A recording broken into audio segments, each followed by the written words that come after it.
বিসমিল্লাহির রহমানির রহিম। আসসালামু আলাইকুম। কেমন আছেন বন্ধুরা? আশা করি যে যেখানে আছেন সবাই অনেক অনেক ভালো আছেন। আলহামদুলিল্লাহ আমিও আছি, কোনো রকম আছি, যেরকম রেখেছি আলহামদুলিল্লাহ। আজকে নতুন আরেকটা রেসিপি নিয়ে চলে আসলাম। আশা করি রেসিপিটা আপনাদের কাছে ভালো লাগবে। আজকে পটল আলু দিয়ে মাছের ঝোল করব, সেই রেসিপিটা আপনাদের মাঝে শেয়ার করতে আসলাম। আশা করি রেসিপিটা আপনাদের কাছে ভালো লাগবে। আর দেশের বাইরে যে বন্ধুরা আমার ভিডিওটা দেখতেছেন সবাইকে অসংখ্য অসংখ্য ধন্যবাদ, অনেক অনেক ভালোবাসা, সবার জন্য দোয়া ও শুভকামনা রইল। বন্ধুরা এই দেখুন, পটলকে আমি 4 পিস করে নিয়েছি আর আলুকে পাতলা পাতলা করে কেটে নিয়েছি। সবজি সবসময় পাতলা পাতলা করে কেটে নিলে তাড়াতাড়ি সিদ্ধ হয়। দেখুন আমি আলুগুলোকে পাতলা পাতলা করে নিয়েছি আর এদিকে মাছটাকে লবণ হলুদ মেখে নিয়েছি। এবার এখানে পর্যাপ্ত পরিমাণ তেল দিয়ে দিয়েছি। তেলের মধ্যে মাছগুলোকে আমি ভেজে নেব, একটা একটা করে দিয়ে দিচ্ছি।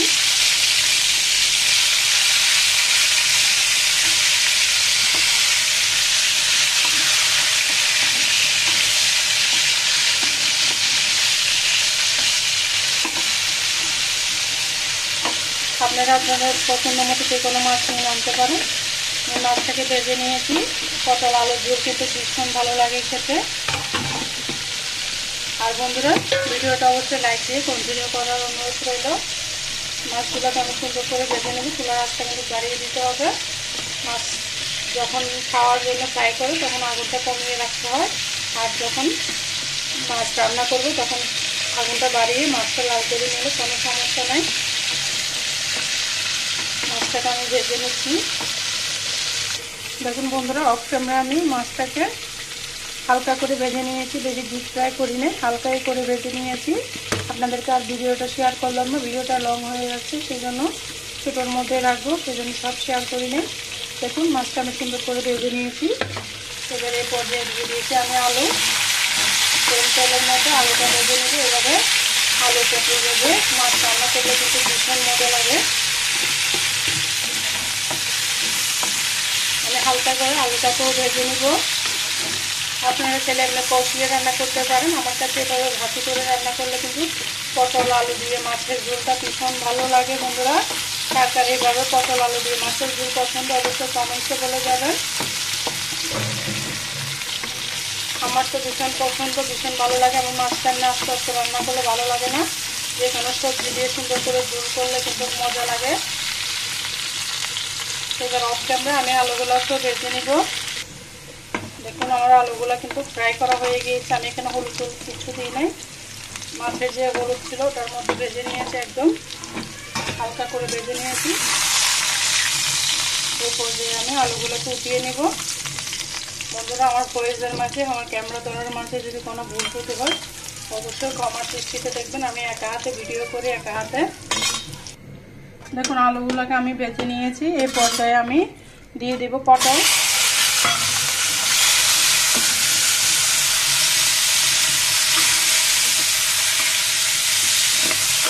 পটলগুলোকে আমি হালকা করে ভেজে নিব। এভাবে ভেজে রান্না করলে কিন্তু ভীষণ ভালো লাগে, খুব মজা হয়। পটলটাকে আমি এভাবে ভেজে নেব হালকা করে। পটল দিয়ে তো মাছ রান্না করলে স্বাদের কোনো তুলনা হয় না। পটল সবজিটা কিন্তু তেমনি স্বাদ লাগে না। এইভাবে মাছ মাংস দিয়ে রান্না করলে, ভর্তা বানালে কিন্তু ভীষণ মজা লাগে। পটল সবজিটা কিন্তু সবাই খেতে চায় না। এইভাবে যদি মজা করে রান্না করা যায় তাহলে যে পটল খায় না সেও চেটে পুটে খেয়ে নেবে। আর বন্ধুরা আমার ভিডিওগুলো কেমন হয় অবশ্যই বলে যাবেন। একা একা সব ভিডিও করি আমি। চেন্নাই আমার একটা কিনেছিলাম, সেটা কিন্তু নষ্ট হয়ে গিয়েছে, সেই জন্য একা হাতে সব ভিডিও করতে হয়। এরপর যে আমি পটলগুলোকে ভেজে নিচ্ছি অফ ক্যামেরায়। দেখুন বন্ধুরা এই পর্যায়ে আমার পটলগুলো কিন্তু ভাজা হয়ে গিয়েছে, আমি এগুলো উঠিয়ে নিচ্ছি।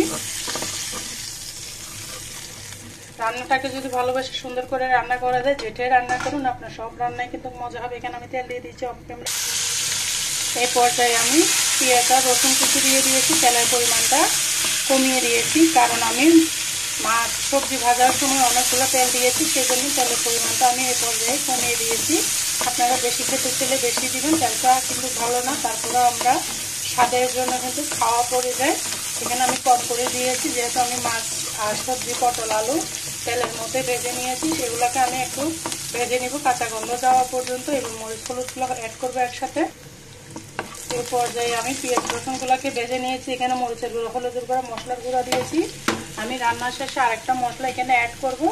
কি মশলা দেবো সেটা দেখাবো আপনাদেরকে। সেই মশলাটা দিলে এইভাবে মাছের ঝোলটা ভীষণ স্বাদ হয়। মাছের শেষ পর্যায়ে আমি একটা মশলা দিব, দেখতে থাকুন। ভিডিওটা আপনাদের কাছে অবশ্যই ভালো লাগবে। এই পর্যায়ে আমি মশলাগুলোকে ভালো মতো কষিয়ে নিতে হবে। দেখুন বন্ধুরা, এই পর্যায়ে আমার মশলাটা একদম কষিয়ে তেল উঠে গিয়েছে। দেখুন খুব সুন্দর একটা তেল উঠে গিয়েছে। এই পর্যায়ে আমি সবজিগুলোকে ঢেলে দিব। এগুলো যেহেতু ভাজি করা, সেই জন্য বেশি টাইম লাগবে না হইতে। সমস্ত সবজি আমি একসাথে দিয়ে দিচ্ছি। এভাবে একবার হলো আপনারা মাছের পটল আলু দিয়ে ঝোলটা খেয়ে দেখবেন।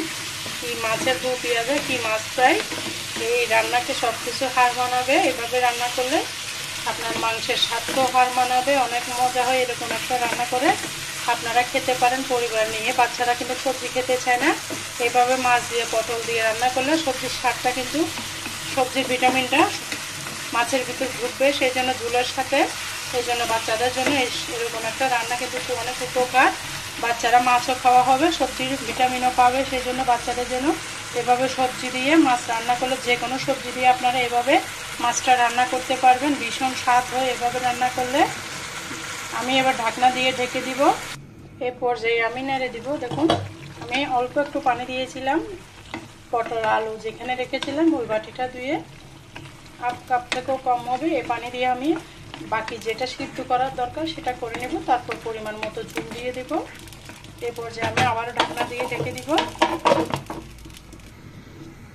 এই পর্যায়ে আমি আবারও নেড়ে দেবো। দেখুন কষানো হয়ে গিয়েছে আমার। এখানে একদম তেলটা সুন্দর করে উঠে গিয়েছে।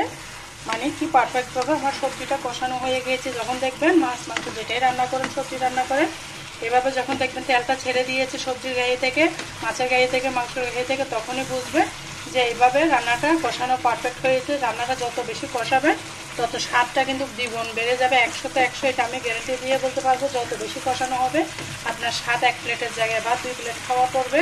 এত বেশি স্বাদ হবে যে তরকারি বলে বোঝানো যাবে না। যখন আপনারা রান্না করবেন তখনই বুঝবেন এই স্বাদ যে কত। এই পর্যায়ে আমি মাছটা দিয়ে দিব।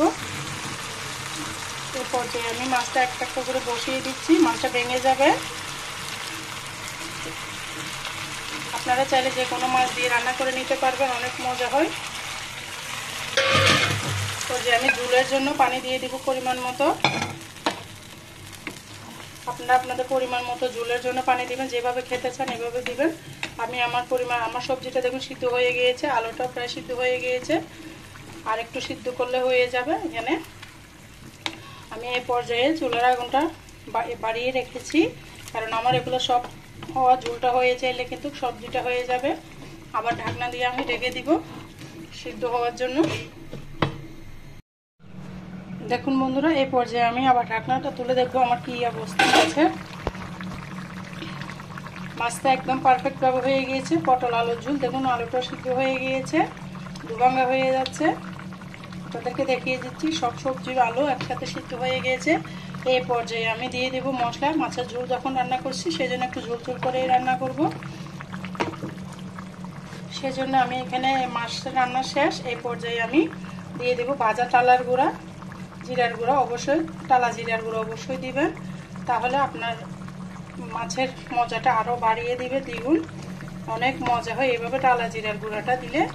আমি এভাবে 5 মিনিট ঢাকনা দিয়ে রেখে দিব, দমে রেখে দিব। তারপর আপনাদের মাছে ফিরে আসতেছি, দেখাবো কেমন হয়েছে আমার রান্নাটা। দেখুন বন্ধুরা, পটল আলু দিয়ে মাছের ঝোল কেমন হয়েছে আমার রান্নাটা অবশ্যই কমেন্টসে বলে যাবেন। খুব দুর্দান্ত স্বাদ হয় এইভাবে পটল আর মাছের ঝোল। যে কোনো সবজি দিয়ে আপনারা ঝোল করতে পারবেন, অনেক মজা হয়। বন্ধুরা, ভিডিও এতক্ষণ পর্যন্ত যারা আমার ভিডিও জুড়ে ছিলেন সবাইকে অসংখ্য অসংখ্য ধন্যবাদ। অনেক অনেক ভালোবাসা। সবার জন্য শুভকামনা ও দোয়া রইল। আমাকে এতটা সাপোর্ট করার জন্য সবার কাছে আমি অনেক অনেক কৃতজ্ঞ। সবাই ভালো থাকবেন, সুস্থ থাকবেন। ভিডিওটা আজকের মতো এখানে রাখছি। পরবর্তী যে কোনো রেসিপি নিয়ে ভিডিও নিয়ে আপনাদের সামনে ইনশাআল্লাহ হাজির হয়ে যাব। ততক্ষণ পর্যন্ত সবাই ভালো থাকবেন। আপনাদের দোয়ার মাঝে আমার জন্য একটু দোয়া করবেন, আমার পরিবারের জন্য, আমার হাজবেন্ডের জন্য দোয়া করবেন। সবাই ভালো থাকবেন, সুস্থ থাকবেন। আল্লাহ হাফেজ। আসসালামু আলাইকুম ওয়া রাহমাতুল্লাহি ওয়া বারাকাতুহু।